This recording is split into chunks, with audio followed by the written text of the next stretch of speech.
The Emerging Leaders Program is no typical internship. This program is for someone who is hungry. Hungry to learn. Hungry to grow. To be mentored. To find out where in the puzzle of preserving freedom they fit. In this program, interns participate in weekly discussions on various topics, such as Western civilization. What really built the West? Servant leadership. How do we lead well by serving well? Getting a grounded understanding of our Constitution. Founding Father John Jay said that every member of the state ought diligently to read and study the Constitution. By knowing their rights, they will sooner perceive when they are violated. And be the better prepared to defend and assert them. Throughout this program, you will get first-hand training in a real-world grassroots organization. By being plugged into one of the various departments on our national team. In addition to the professional training that is dispersed throughout this program, there's a litany of personal mentorship that takes place. If you are looking for the next step to walking out your divine calling, the Emerging Leaders Program might be just the place for you.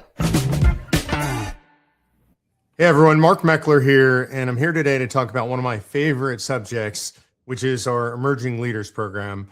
These are the interns in Convention of States that do work for Convention of States, but more importantly, they're being educated by Convention of States staff on how to be what I would call servant leaders and ultimately really how to be statesmen. Today, specifically, we're going to talk about statesmanship and what they're learning about statesmanship, what it means to be a statesman. Why is it even important to talk about statesmanship? I would argue that most people in our society don't even know what statesmanship is anymore. It's a big word. It sounds fancy. It sounds impressive. But if you really asked anybody to dig in and define it, I think you get a lot of definitions, and probably a lot of them would be wrong. And we look back in history, we can find a lot of role models, even in modern history, for people that I think were incredible statesmen. I think back in the modern era, I think to Margaret Thatcher and Ronald Reagan. If you go even a little bit further back, you could say Winston Churchill was a great statesman. You could even make an argument in a unique way that Donald Trump is a statesman. I mean, certainly is shaping the international stage and doing it in his own inimitable style. But that's what we want to dig into today, a little bit about what is statesmanship, why does it matter? And so what I'm going to do is I'm going to let you hear it from the people who are actually living it, who are living our Emerging Leaders Program, living this process of learning what it means to be a statesman, and hopefully rising up to become the next generation of statesmen. So I'm going to have producer G right now bring on Maggie, Hannah, and Jack, and we're going to have a conversation about statesmanship. I hope you find this as enjoyable as I know I'm going to. Hey guys, welcome to today's show, and we're going to talk about statesmanship, and you guys are the experts on statesmanship here. I know you didn't feel like it necessarily coming in, but you've spent a bunch of time studying statesmanship. And so what I want to do is ask you guys a bunch of questions about statesmanship. Generally, what does it mean? What are you learning about it? Why is it important? So I'm going to go one by one. I'll call on you guys individually. You may not answer all the questions individually. We may jump around a little bit. But what I'm going to do is I'm going to start with Maggie, and I'm going to ask Maggie for the general description. What does it mean to be a statesman? Hi, Mark. Thanks for having us. I would define a statesman as a leader who sees people as they're made in the image of God, sees people for the value that they have in parents, and then utilizes that in how that they lead and how they treat the people around them and how they interact with the world around them. I would say that very simply. Okay. Hannah, how about you? Yeah, thank you for having us. I'm excited to get to talk about statesmanship, though I'm not sure I'm an expert, but I'll try my best. We've been able to learn a lot through the program. I think that a statesman is a properly ordered leader, someone who understands what their priorities are and understands, I think most importantly for American statesmen, where America came from and how we can continue to respect that tradition while adapting certain things to the modern times, but never straying from that ultimate tradition and being committed to that moral and political tradition. Before I move on, I want to dig into that one a little bit. It sounds to me in a very short form, like what you're saying is a statesman is somebody who is rooted in principle regardless of the circumstances they face. Is that correct? Yes. Give me an example of what that looks like in the real world. Yeah, I think if we want to look at an example of someone who is rooted in principle. And if we want to look at an American statesman, I think one of the best examples that you can find would be Abraham Lincoln, someone who was rooted in the principles, the true principles of American founding, which is actually discussed. Harry Jaffa talks about it in his book, The Crisis of the House Divided, where Lincoln was a sort of refounder. He had entrenched himself in the traditions of what America was actually built on. And so he knew how to fight against slavery at the time while not disrupting the tradition of the nation that he was in. So I think he would be the best example of that. That's an excellent example. Jack, how about you, starting with what's a definition of a statesman? Absolutely. Thank you once again, Mark. For me, I think it's somebody who leads with principle, as was stated by Maggie and Hannah, but also they're not using popularity. They're kind of guided by their long-term good instincts instead of kind of having a short-term popularity gain. To me, it's really exercising those values we talked about, wisdom, courage, and kind of that moral clarity that we have in decision-making, even when it's costly for the statesman. They need to not just win, but preserve and elevate these institutions that we hold dearly, the values we hold, and the people that they're entrusted to care. So, Jack, is there a difference between a politician and a statesman? Absolutely. I definitely think there is. A politician is somebody who has a short-term goal to win, but a politician can also be a statesman. It can be somebody who's also looking out for their people in the long term, truly wanting what's best for the people who they represent. Can you think of somebody who's been willing to sacrifice their political career to practice statesmanship? To me, somebody I kind of take that in mind is Marco Rubio. He's a new modern example who I see of somebody who was elected to the Senate of Florida. He was elected to the state Senate of Florida, and he really represented those people. But now he's going above and beyond. He is not just the Secretary of State, but he's doing many different fashions for the President Donald Trump. He's using that executive power in a way that he sees fit for the long term of America, not the short term results we see. And do you think there's a personal price to be paid for people who are statesmen? Oh, 100%. It's not about popularity. Like I said, I don't think you're going to have that immediate short-term gain to have the American people on your side. However, they're really looking out for what the people can have in the long run, looking out for those values that we try to hold dear and doing it in their best way possible. Yeah, I'll throw out a story here for you guys. Senator Tom Coburn used to work for us, may he rest in peace, and long before you guys were here. And I was sitting in a legislator's office with him one day, and the legislator was giving an excuse as to why he wasn't interested in voting for what we were proposing. And he said, well, my constituents are opposed to it. You wouldn't vote for something your constituents were opposed to, would you? Tom Coburn said, literally every single day, and I would consider it a great honor to be removed from office for doing that, which I think is right. If my constituents think it's wrong, then they're supposed to remove me from office. So he was willing to stand against the tide in order to do that, which he considered to be right, in order to live up to his principles. And so I think that's a great example of statesmanship. Jack, I'm going to start with you and kind of go in backwards order here so you don't get an unfair advantage of getting the first question last every time. How about explaining to me why America needs statesmen right now? I mean, we were talking about people in the past, Lincoln and Reagan and Thatcher. Maybe those were the areas where statesmanship was necessary or possible. Why today? Absolutely. That's a great question. I think we need statesmen in America because the health of our constitutional democratic republic depends on leaders who prioritize those truths, virtues, and common good over power and self-interest, which most politicians hold dear.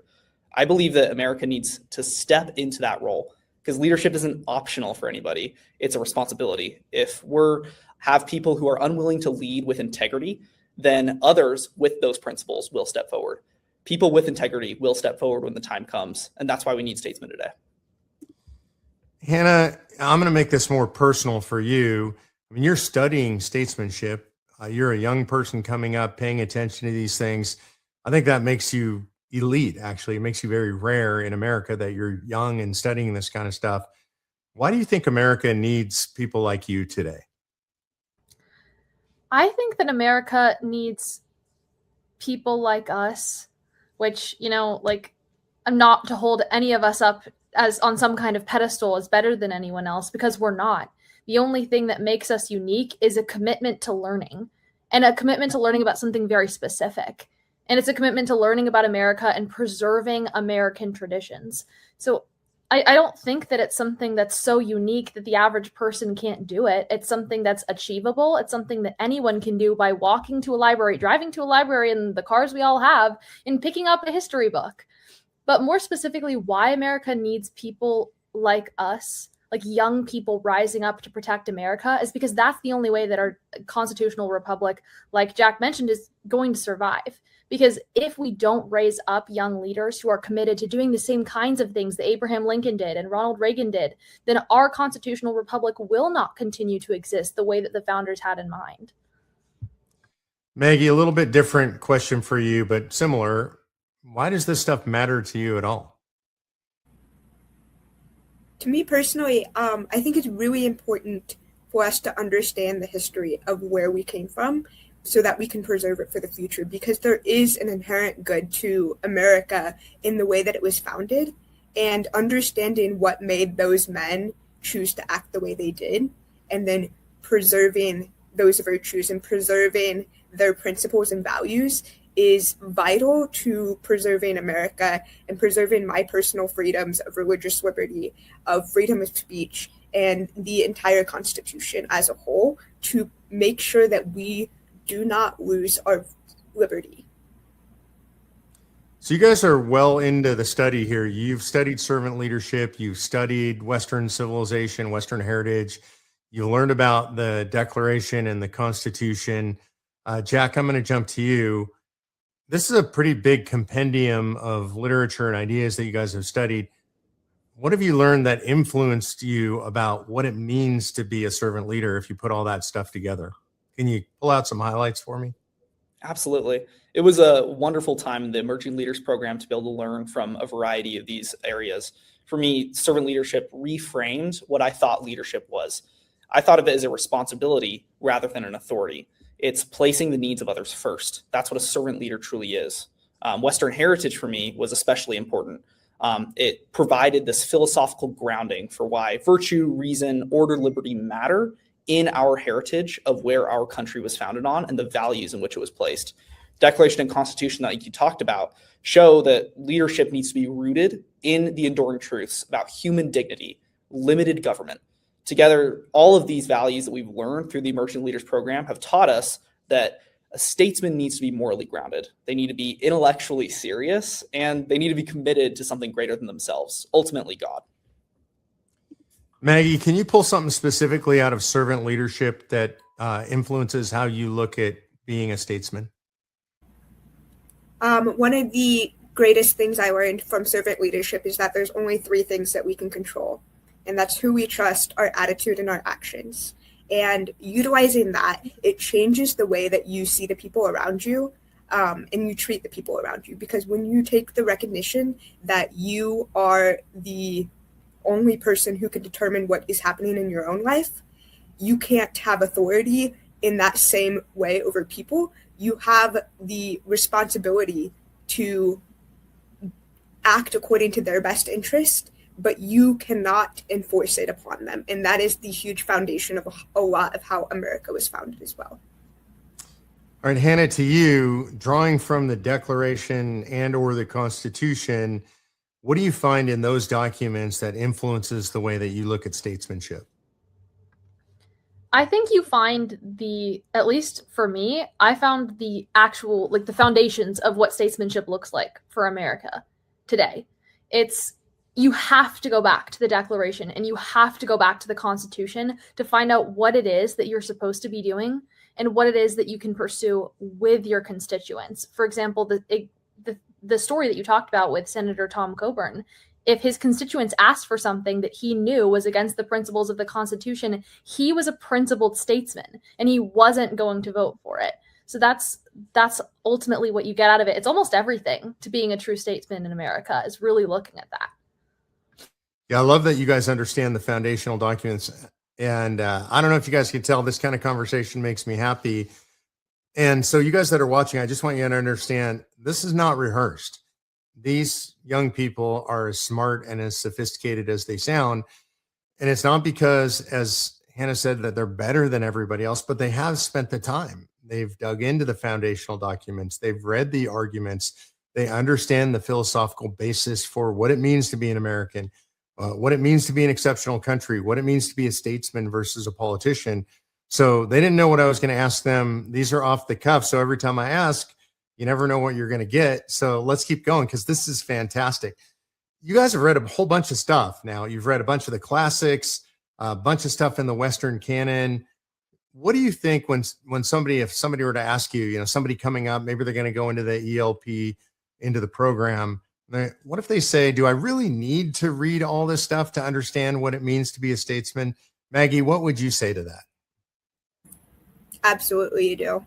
This is the founding of not only Western civilization, but the entire world. We started back with the Hebrews and what it looked like for God to create the world and what that meant differently than pagan religions and other views of the world, and how that impacted the philosophers, even if they did not recognize God as God. And then we trace that back towards modern day and towards the American founding and how they took philosophy from the ancient Greeks and how all of it played together and how all of it interacted with each other to become a cohesive story. Jack, playing on the same theme, which is, really digging into the Western canon, you guys have read a whole bunch. Is there something that you can remember that really jumped out at you, maybe taught you something new, surprised you out of the Western canon that you read? Absolutely. For me, the main thing that stuck out, like Maggie mentioned, was the Hebrews. For me, I come from a faith background that doesn't really teach these Western canons. We believe them and we trust in them, but we're not really taught them from a young age like other religions are. So for me, I really found that for the Hebrews specifically, not just on tradition alone is it important that we wrestle with these classics, but they really give us a foundation for understanding the depth needed to lead wisely. And that was something I never really understood when I began to go about the Western civilization program. And now I've understand now that's how statesmen are created, from understanding our history, understanding the canons, and understanding the Hebrews specifically. Hannah, do you have a favorite of the classics that you read during this program? I don't know if I could properly say a favorite, but I think aside from, the Bible, that would definitely have to be my favorite. But if we're not talking about the Bible, I think that my favorite would probably be the section that we had on John Locke, just because reading through it was really interesting because there's a lot of Lockean influence in the way that America was founded. But also just the discussion on it was really interesting. That's another thing that I really enjoy about the Emerging Leaders program is not only do we get to read these texts, but we are required to talk about them together. And I don't even want to use the word required because we get to talk to each other about them. So I think that one was probably my favorite, but mostly because of the discussion that accompanied it. Yeah, can you explain for people who aren't that familiar with the ELP, what do you mean when you say you get to talk about them? How does that actually functionally work? Yeah, so for each week, we get a set of readings or videos that we're going to be going over, and then we meet at a time that everyone can, which in busy schedules can sometimes be hard to figure out. Kristen and Danny and Jack do a great job of figuring that out. But when we do, we all get together and we get to discuss these readings, what they mean, what they say about Western civilization, what impact they have on America today, what impact they have on our lives, how can we apply them? Just so many questions, so many areas of discussion, and we get to know each other through that. And we also get to know the impact of these age-old readings on us. Yeah, it sounds like there's some pretty intense discussions that take place. Like, it's not just the teacher asks a question and you guys give an answer. You guys are really like pushing on each other and challenging each other's ideas, right? Yeah, it's Socratic. So it's not as if they're giving us a lecture and explaining to us what it means and asking like, oh, did you guys read it? Like, did you think it was cool? It's here's a particular section of the reading. What does this mean? What do you think about it? Do you think it's true? And oftentimes I'll have people going back and forth about whether or not they think that's true. So it's definitely not just a kind of lecture where you're listening to someone talk for 2 hours. It's a discussion where you're all learning about each other and your beliefs and what truth actually is. Maggie, I'm going to jump over to you and continue on this theme. Remember that the people who are watching this, they haven't participated in the program. And I think it's almost impossible to describe exactly what it is and what it means. I hear over and over when people leave the program, like, I can't really explain it to people who haven't been here, but you just need to do it. Would you do your best to explain that to somebody who has no idea what the ELP is about? Yeah, let's try this. I would agree with everybody who has said that in the past. It is definitely a hard program to describe. It has been such a blessing because Danny and Jack and Kristen are so intentional about having meaningful conversations and having an impact on you that isn't just this is a job, this is an internship where we're going to get something out of you, but where it's like we're going to train you to be a better person so that no matter where you go after this, you're going to be well prepared for it and you're going to be well equipped to serve and to do it with the right mindset. So this program has started with servant leadership and going through 9 weeks of what does it mean to be a servant leader. And then we spent, I think like 6 weeks in Western Heritage from the Hebrews up into John Locke and C.S. Lewis. And then we spent 5 weeks on the Constitution. And now we're going through statesmanship and how all of those connect to each other to produce a better person and a better individual who can be a true American citizen. How about you, Jack? Can you describe the experience for people who've never been through it? Absolutely. Like Maggie said, it is intentional. And what Jack, Danny, and Kristen do is fully intentional. They spend weeks, months, hours planning out these lessons that we can have in these Socratic seminars that we do for 2 hours at a time every single week to be able to intentionally give us the lessons that we can be to become leaders. It's integrating philosophy, history, political theory, Christianity to form us as informed students and then thoughtful leaders. It's not treating them as abstract subjects, but we actually apply them directly into leadership, decision-making, real-world responsibility that we hope to hold in the future. It's creating us into leaders who can think deeply and act intentionally. Hannah, what would you say to somebody who said, well, I'm thinking maybe of applying to this ELP thing. Tell me what it's about. What am I going to get out of it? There's so much that I can say about what you're going to get out of it, but I think the very basis is that you're going to learn how to be a well-ordered and adjusted leader. You're going to learn from the very foundation of what servant leadership looks like for you, what it looks like to be properly ordered in your own life in every aspect. They teach us how to make our own transcendent there, or the principle that guides our lives. They teach us almost how to be statesmen in our daily lives. And then we go through the historical process of learning exactly how that looks like on a bigger and bigger scale.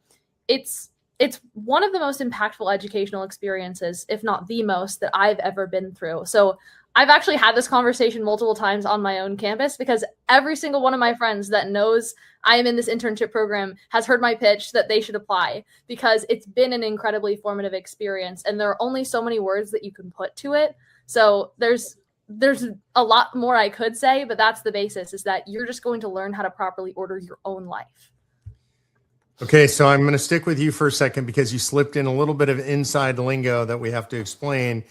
And you said that in the program, you learn how to define your own transformational there. And so what is that? Your transcendent there is the principle that kind of guides your life, is the way that I understand it. And so they teach you how to craft what it is that's most important to you, what it is that you feel like the Lord is really guiding you towards, and they help you put it to words. It's a goal that you can never really achieve on this earth, and that's okay, but it's a goal that you're always striving for. It's that deepest desire of your heart that the Lord has placed there, and turning that into a principle and then following it to the best of your ability. Can you give me an example of one of those? Yeah. So my transcendent there is based on Micah 6:8, and it's to seek justice and to walk humbly with my God. And so explain how that fits the category. Like, you can't really achieve that, right? Yeah. And that's almost the point, is because the transcendent there acknowledges our fallen human nature. And it acknowledges that we're not going to be perfect and we're going to fall. And there are going to be days, and there are many days, where I don't seek justice and I don't walk humbly with my God and I don't do the things that I'm supposed to be doing. But the point isn't to say that, oh, because you didn't do it one time, therefore you're a bad person. The point is to motivate you to do better it's okay that you made a mistake in this circumstance, but the Lord calls us to pick up our cross and follow him, to continue on despite that. So your transcendent there is your desire to follow the Lord and the principles within that. And it's something that you're never really going to achieve, but it's your job to get up every day and try to achieve that because it's the desire that the Lord has placed on your heart. Yeah, I love that. And these are big concepts that normally young people in America aren't talking about. They're really important to have this kind of sort of transcendental look at your life. Like, what's your life's purpose? What are you going to chase for your whole life? That's a big deal for young people. And I wish somebody would have taught it to me when I was your age. But for me, my transcendental there is to be a better Christian, father, husband, and leader. And so I spend every day trying to do those things. I can't imagine waking up one day and saying, okay, I'm done. I've achieved all that stuff. It's a goal, but it's that peak that you never quite reach, but that drives you to be a better person. And I would argue in the context we're talking about, to be a better statesman. All right, I want to close out with this, which is looking forward towards the future. You guys are going to graduate from the ELP, going to go out. I know you're all going to accomplish amazing things. I mean, I knew that when you came in the program. Only extraordinary people end up in this program. Having been with you guys now, I know what you're made of. We know what you're made of, and you're going to go out and do amazing things. I want to clarify for people who are watching this, it doesn't mean everybody's going to be a statesman in the political sense. Doesn't mean everybody's even going into politics. Some folks are going to go out and they're going to go into the sciences, or they're going to go into the law, or maybe they're not going to go into the workforce. They're going to do the most noble profession, and they're going to be full-time moms. But they're going to be extraordinary at whatever it is they do. And they're going to have built this background about what it means to be a great citizen, and part of that being a great statesman. I would argue that the world now makes it hard to be a statesman. Everything online is about clicks and the rage baiting and all of that stuff. The world's very fast paced, a lot of stuff going on. As you go out into the world, what do you think you need to do? I'm going to ask each of you, starting with Maggie, what do you think you need to do to stay grounded in these long-term traditions and to continue this path of deeper thinking for the rest of your life? Maggie, what do you think you need to do? I think that this path requires a lot of determination and the ability to stay working towards what you said you were going to do. It takes a lot of integrity. And so one thing I'm going to be doing is continue reading and continue going back through history and saying, hey, that's why this is the way it is. And looking through and saying, what can I see that the founders said, or ancient Greece philosophers said, or any of the other people that we've read from, and saying, where do I fall and where do I see my values and my beliefs so I line up with that? And then most importantly for me as a Christian, to stay grounded in scripture and stay grounded in what I know is true, because there is no subjective truth. There is universal truth that we know and that we have to live by in order to stay on that path. Other than the Bible, is there anything that you read or were introduced to in this program that you know you're going to continue to study, like something that really piqued your interest? You got started on it, but you want to go deep? I would go back to John Locke personally. I know Hannah mentioned him earlier, but it has been such a blessing to see such a huge influence on the founding of our nation through John Locke and all of his philosophy and what that meant to shape our country. So I think I'm going to continue going back to that and saying, what else can I take from him? Okay, Hannah, over to you. Kind of same question. In the long term, in order to stay on this path, what are you going to do? Short answer is keep reading. There's a lot that is helpful that this program has taught me that we've already had the blessing of going through, but they're also only excerpts. Like, we're only looking at part of Plato's Republic and part of John Locke's Second Treatise of Government. And so I would really want to go back and look at those a little bit more in depth, just to see the other parts that fit into the narrative and how they may have influenced America or not influenced America, and why that did or didn't happen. I think the most important thing is to just continue educating yourself, because it's not like you can read this book once and check a box and say, okay, I'm done. The Bible doesn't work that way either. But I think that primary American documents and historical documents don't stay that way either. If we fail to learn the lessons of history, we're doomed to repeat them. And that requires us to keep on reading and keep on educating ourselves and not to let ourselves forget. And anything in particular other than the Bible that you're going to continue to dig into that really interests you? Yeah, I think I'm going to go back to Machiavelli's The Prince. We went over that a little bit, and I would just like to know a little bit more about that particular work. And because that one was less so influential on the American founding, but it was interesting. Yeah, I think that's a great one. In fact, I was talking about that on a call earlier today. You know, a lot of people think of Machiavelli and they just think bad and evil. It's not the case. He was describing society and politics, how they were at the time and how to work within those systems. I think that is a very interesting read and honestly tells us a lot about human nature and good and evil. So I think that's a good one to dive in on. All right, Jack, we're going to close with you. Same question. In the long run, I expect you're going to continue your studies. What is it that you would do to stay on this path? Absolutely. For me, it's intentionally slowing down to reflect, study, think long-term, and most importantly, be humble for the things that God has given me. For that, the habits that I build are incredibly important in following those steps. Reading, like they said, journaling for me is a big one. Mentorship that I've gotten through this program, as well as thoughtful discussion with others about these principles that I've learned. That is kind of the anchor and decision in making this principle rather than having an impulse to continue in the habits I had before. I think that grounded leaders resist being swept into every moment and they act with clarity and purpose. And that's something I really do want to bring into my own life. I love that. Anything in particular you want to jump back into that you got an excerpt of that really appealed to you and piqued your interest? Yeah, absolutely. For me, it's actually an unorthodox one. I really want to dive deep into Patriot Academy and the Constitutional Live program. I had never even heard of them before coming into the Emerging Leaders Program and Convention of States. Coming into this program, I learned how important they are in understanding where our founders were coming from, where the documents that we have intention in building the system that we have today. And I really want to go back and enjoy those texts for the great videos that they truly are. Man, you guys are so inspiring. I hope that those of you who joined us who are watching this video today are as inspired as I am.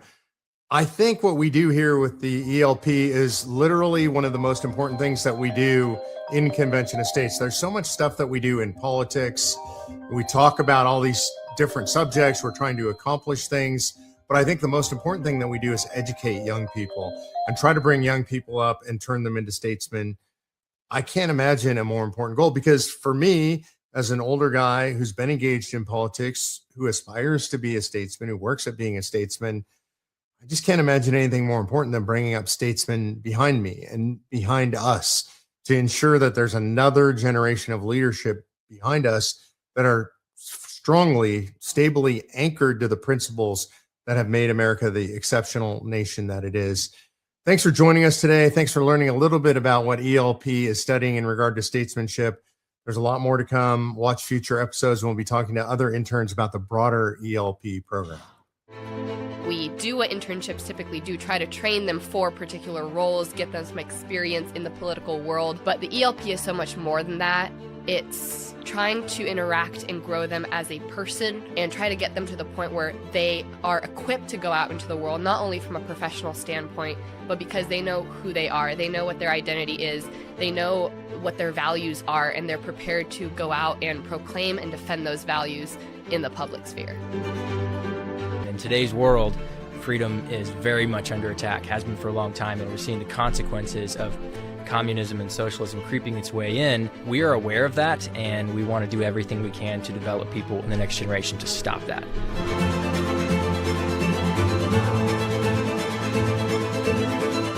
I think this internship is really special in that you don't have to be wanting to go into politics, but I believe that what Convention of States stands for, self-governance, for being involved in your local government, is something that's important for every American citizen. I would recommend this internship to someone else because I believe that it is something that will change your life in way more ways than you could ever imagine. It will really just help you understand what it does mean to be a servant leader, what it means to be a statesman, and really what it means to be an American. Freedom is a fragile thing. It is fought for and won by the blood and sacrifice of patriots. I cannot in good conscience disrespect and dishonor the sacrifice of millions throughout our history that paid for the freedom that I'm enjoying today.